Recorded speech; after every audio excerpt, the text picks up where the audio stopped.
Komisi Pemberantasan Korupsi, KPK, membantah keras adanya campur tangan pihak istana yang membuat lembaga anti rasuah itu belum juga menetapkan tersangka dalam kasus dugaan korupsi kuota tambahan haji. Juru bicara KPK, Budi Prasetyo, memastikan proses penyidikan masih berjalan murni berdasarkan prosedur hukum dan pendalaman alat bukti. Kami pastikan bahwa proses penyidikan perkara terkait dengan kuota haji ini masih terus berproses di KPK, kata Budi Prasetyo di Gedung Merah Putih KPK, Jakarta, Senin, 22 September 2025. Bantahan ini sekaligus merespons informasi yang beredar pada akhir pekan lalu, yang menyebut adanya tekanan dari istana agar KPK menunda pengumuman tersangka dalam skandal yang diduga merugikan negara lebih dari 1 triliun rupiah ini. Budi menjelaskan, lamanya proses penetapan tersangka bukan disebabkan tekanan eksternal, melainkan karena kompleksitas perkara yang sedang ditangani. KPK, menurutnya, masih terus memanggil dan memeriksa sejumlah saksi untuk membuat konstruksi perkara menjadi terang benderang. KPK masih terus melakukan pemanggilan terhadap para saksi ataupun pihak-pihak lain yang diduga mengetahui konstruksi perkara ini, ujarnya. Pihak-pihak yang telah diperiksa berasal dari berbagai kalangan, mulai dari internal Kementerian Agama, Kemenag, Asosiasi Travel Haji, hingga Biro Perjalanan Swasta. Pemeriksaan difokuskan pada seluruh proses, dari hulu hingga hilir, termasuk mekanisme pengambilan kebijakan pembagian kuota tambahan hingga teknis pelaksanaannya di lapangan.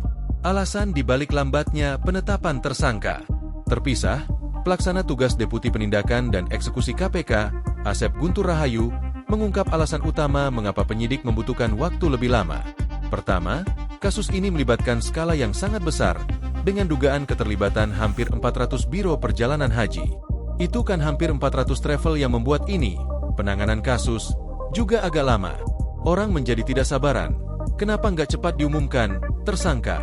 Kata Asep pada Jumat, 19 September 2025. Kedua, dan yang paling krusial, KPK saat ini sedang memburu sosok juru simpan atau pengepul utama aliran dana haram dari praktik korupsi ini. Lembaga anti rasuah tidak ingin gegabah menetapkan tersangka sebelum berhasil mengidentifikasi dan melacak aliran uang ke pengendali utama. Kami ingin melihat kepada siapa saja uang ini kemudian berpindah dan berhentinya di siapa, karena kami yakin bahwa benar ada juru simpannya. Artinya, uang berkumpul di situ, jelas Asep. Untuk melacak sosok misterius yang disebut MRY ini, KPK telah menggandeng Pusat Pelaporan dan Analisis Transaksi Keuangan (PPATK). Modus uang percepatan terungkap. Penyidikan KPK juga telah membongkar salah satu modus dalam skandal ini, yakni permintaan uang percepatan oleh oknum di Kemenag.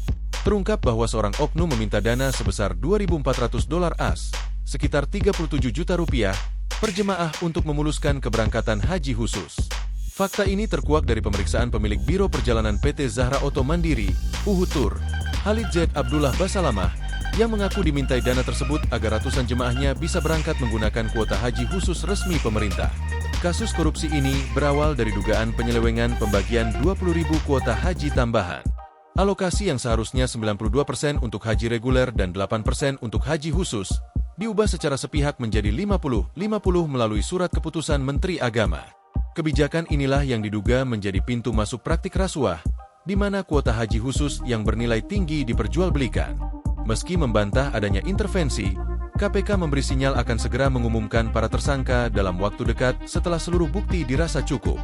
Download Tribun X sekarang, menghadirkan lokal menjadi Indonesia.